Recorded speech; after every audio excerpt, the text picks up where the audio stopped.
We are happy to see you, Bishop. He has a very big testimony that inspires me.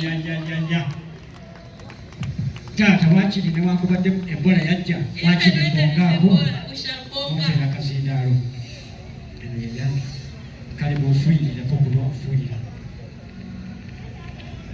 aya era yange bantu mukuyiye kale mwogere engalo olimba tannakiwulira wama abayimbi mumpe engalo ate munaagaana muyimbi munnamu mukale mukigane tulabe katusabe buli atudde. Everyone seated. Oyimirire nga honorable bwakoze. Stand like the honorable has done. Abasajja n'abakazi ba Katonda batuuse dda mu kifo kino. Men and women of God are in this Happy place. New Year. Mwaka omujja ogw'essanyu. Sibawulira Happy New Year. Omwaka omujja ogw'essanyu. Abagenyi ba mukama wange saagala kuba mentioning amanya ba honorable members of parliament n'abalala abagwa mu biti ebyenjawulo.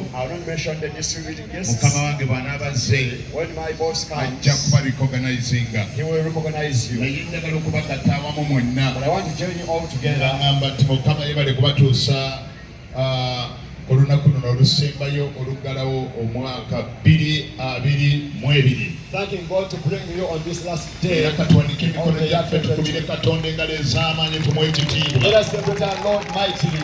Era njagala otwala mukisa guno Let us take this opportunity okwebaza n'okussaamu ekitiibwa omulabirizi Dr. Bishop Livingstone Kiganda to thank and honor the bishop awamu ne maama and our mama olw'okuwaayo buli kye balina okulaba nga tulina omukolo guno nnaku olwaleero. for sacrificing whatever they have so we have this function today. Mwenna mukimanyi nti kitwala millions and millions of money okufuna kino kye tulina wano. You all know it costs millions and millions of money to have what we have now. Ekyo bwe baba nga bo basazeewo bweteera katulo okutuusa nga tukirina tubakubira engalo ez'amaanyi Mukama abawe nnyo omukisa bakadde baffe. We celebrate them for them is blessed nice for us to have this. President, Focus Center, pastors, elders, and all leaders in different capacities.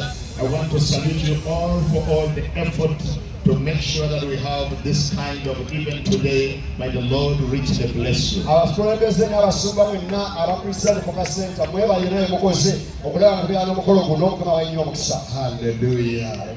Akaseera kano njagala kubatwalira mu kigambo kya Katonda kubanga obudde bwempeereddwa si bwe bungi nnyo so nga ate nina entanda ennene ate era n'okusalira ng'ekisa n'amafuta Mukama gyateeka ku bulamu bwange bwe ngali. I'm taking you direct to the word of God because I have less time and I have a lot of package for you. Nga ffe muwulidde amanya n'eddoboozi mpitibwa mulabirizi Ramadan Mukisa okuva Gospel Mission Church Luzira. The preacher is Bishop Ramadan Mukisa from Gospel Mission Church Luzira. Omukyala mulina Mukama yamumpadde n'akamala naye emyaka 24 gyokka. Blessed with a wife, 24 years in marriage. Abaana balina bana bokka naye tukkiriza Mukama nti agenda kutwongera abalala bangi nnyo. Only 4 children, but we believe God for more others. Ebyo ebikwatako ebisigadde njagala kubanjulira Katonda ky'ayagala mutegeere mu ddakiika ze. That is a little about me. I want to introduce to you the Lord what wants you to know in this means. Isaaya essula 54 Isaiah 54. n'olunyiriri olw'14. Isaiah 54. Lw'erogeze kututambuza lutuusize ddala ku lunyiriri olw'17 olulina omulamwa gw'olukuŋŋaana lwaffe olwaleero. Isaaya essula 14. Isaiah 54. n'olunyiriri Isaaya 54 n'olunyiriri 14. Isaiah 54:14. Kati nsoma olulimi Oluganda. Mu butuukirivu mulima okunywezebwa. Righteousness should be established. Onoobanga wala n'okujogebwa kubanga era tolitya. Onoobanga wala n'entiisa kubanga teri kusemberera. Laba mpozzi balikuŋŋaana naye si nze ndiba mbakuŋŋaanyiza. They shall gather, but not by me.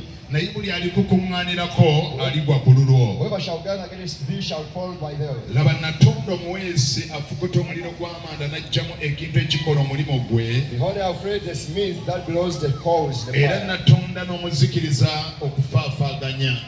And I have created the waster to destroy. Olunyiriri olw'17 agamba tewaabenga kyakulwanyisa kye baliweesa